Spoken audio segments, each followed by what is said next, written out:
Dana, how are you doing? Very well. How are you doing, Tony?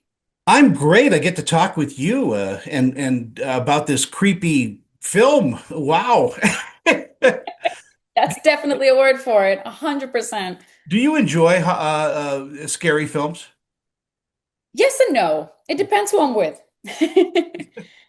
It depends on the time of night also. Sometimes when you're alone and watching something kind of scary, you know, it hits you the wrong way. But overall, yeah, of course. Is making a film like this as scary as watching one? Yeah. No, I think it's absolutely funny. It's gooey, it's playful. The vibe on set is completely different to what you're seeing on screen. And maybe that's a good thing because I don't know if I would have wanted to work on a film that feels horrific, you know? But What about the role of Donna made you say yes to the film? I think Donna's a really interesting character. She has a sort of condensed problem that she's dealing with, the worst of the worst. She discovers that she has osteosarcoma, she has bone cancer in her hand, and she's a pianist. So, like, just the worst case scenario for her. And then she has this very lucrative offer, and it sort of sets her into this spiral of different actions and choices that she makes. And then outside of that, she has all these relationships with different people that affect one another. And then there's just the general story of the film as a whole, not just pertaining to Donna, but how things tie in. I think all of those elements together were fascinating, and I thought this is going to be a great film. It's so different from a lot of other horror movies that are just jump scares and things like this is a psychologically deep film, and your character, Donna, really goes through the muck and the mire of trying to find who she really is. Yeah, I agree with you. I think the essence of the film is this sort of core question of what do you do? How do you behave? What is your thought process when your back is against the wall and you have nothing and everything to lose at once? You're just kind of facing the the scariest form of unknown, and then you have an out. It's not an ideal out, but it's an opportunity. What do you do when you are in a situation like that? And I think that's an incredibly fascinating thing Yeah. to dig into. And I think all the different characters in this film, this is just Donna's perspective and her psychological angle. But if you analyze the different um, d dilemmas that each of these characters faces and what moves them and what motivates them and what scares them and essentially pushes them to behave the way that they do, I think you get, a different film every time you watch it. So Yeah. super.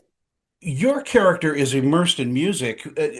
How about you? I mean, does music play a role in how you take on a part? You hear rhythms and cadences and characters that you take on? Oh, absolutely. I think each character is written in a particular pace, and I think definitely Donna had her own pace, and I actually definitely utilize music as a form of getting into character and thinking of the inner psyche of the character. What are they feeling? What are they thinking? I think music is a great tool, and that sort of beat and that individual drum that a character has is an important part of forming that character in your mind and portraying it accurately. The sets that you had to deal with, I mean, just amazing. Uh, how does that inform your character? The sets were unbelievable. We're so lucky to have all these practical effects to be able to actually see the horror, to react to something and to see it in front of you is a world of difference than to pretend that it's there or consider it in your mind. I mean, at the end of the day, human reaction is something that is so primitive, it's so intuitive, and to have this incredible laboratory and to have the rats and to have the cat and to have the blood and to have these puppets that are essentially these developments of different characters, let's say that. It's incredible to witness it in real life and to have it as a living, breathing part of the Mhm. story that you're telling. Super privileged to have that. And what do you think audiences will take away from watching the A-frame? I think it will depend on what they're coming into it with. I think if you're looking for a fun roller coaster, exciting ups and downs sort of film, you'll have that. If you're looking for something gooey and horrific and a little bit gory, you'll have that. If you're looking for a deep psychological exploration of how different people behave, you'll have that. So I think it really depends on what you want to get out of this film. You'll probably find it there. Yeah, I always love a good gooey horror film. More. The goo is an essential part. Hmm. Will you hop behind the camera and do some directing at any time soon?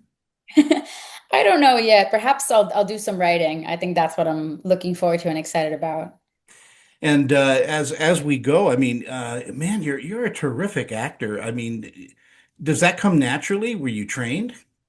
I'm certainly trained. I went to a high school program that was dedicated for performing arts, and specifically for acting. And thank you for saying that. Yeah, it comes with definitely a lot of hard work. I wish I could say I just roll out of bed and into set and it happens, but it's definitely a lot of homework and a lot of preparation.